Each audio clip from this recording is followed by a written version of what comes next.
আপনি কি একজন ওভারথিঙ্কার? তাহলে আজকের এই ভিডিওটি আপনার জন্যই।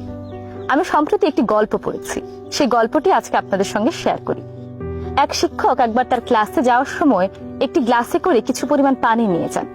শিক্ষার্থীরা তাকে দেখেই ভাবলেন শিক্ষক সম্ভবত সেই যে গতানুগতিক একটি প্রশ্ন আছে না, এই গ্লাসটির কি অর্ধেক খালি নাকি অর্ধেক পূর্ণ, কে বলতে পারবে, এই প্রশ্নটি করবেন। শিক্ষার্থীরা ধরেই নিয়েছিল যে শিক্ষক এই বোরিং প্রশ্নটি তাদের করবেন, কিন্তু শিক্ষক তাদের সেই প্রশ্নটি করলেন না।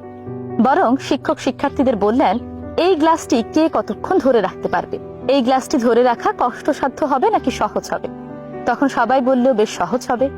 তখন শিক্ষক বললেন, এই একই গ্লাস তুমি যদি 1 মিনিট ধরে রাখো তাহলে তোমার কাছে কোনো ব্যাপারই মনে হবে না, খুবই সহজ মনে হবে। কিন্তু এই গ্লাসটি তুমি যদি 10 মিনিট ধরে রাখো তাহলে তোমার হাতে কিছুটা ব্যথা অনুভব করবে এবং হাত আস্তে আস্তে অসাড় হয়ে যাবে। আর এই একই গ্লাস তুমি যদি 1 ঘন্টা ধরে রাখো তাহলে তোমার হাতে প্রচন্ড ব্যথা শুরু হবে। আর এই একই পরিমাণের পানির গ্লাসটি তুমি যদি সারা দিন ধরে রাখো তাহলে তোমার হাত এতটাই ব্যথা হবে যে তুমি আর হাত নাড়তেই পারবে না। আমাদের জীবনে দুশ্চিন্তাও ঠিক এইভাবেই কাজ করে। আমাদের জীবনে যখন খারাপ কিছু ঘটে তখন আমরা তাকে নিয়ে দুশ্চিন্তা করতেই থাকি। সেই ব্যাপারটি নিয়ে আমরা যদি অল্প কিছুক্ষণ চিন্তা করি তাহলে সেটা স্বাভাবিক থাকে, কিন্তু তা নিয়ে যদি আমরা ঘন্টার পর ঘন্টা চিন্তা করতে থাকি তা আমাদের মানসিক স্বাস্থ্যের জন্য হুমকি স্বরূপ।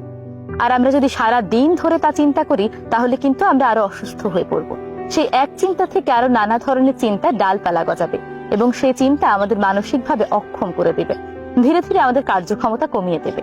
আর আমরা যদি এই দুশ্চিন্তা নিয়ে ঘুমোতে যাই এবং সেই দুশ্চিন্তা নিয়ে ঘুম থেকে উঠি তাহলে এর চেয়ে খারাপ আর কিছুই হতে পারে না।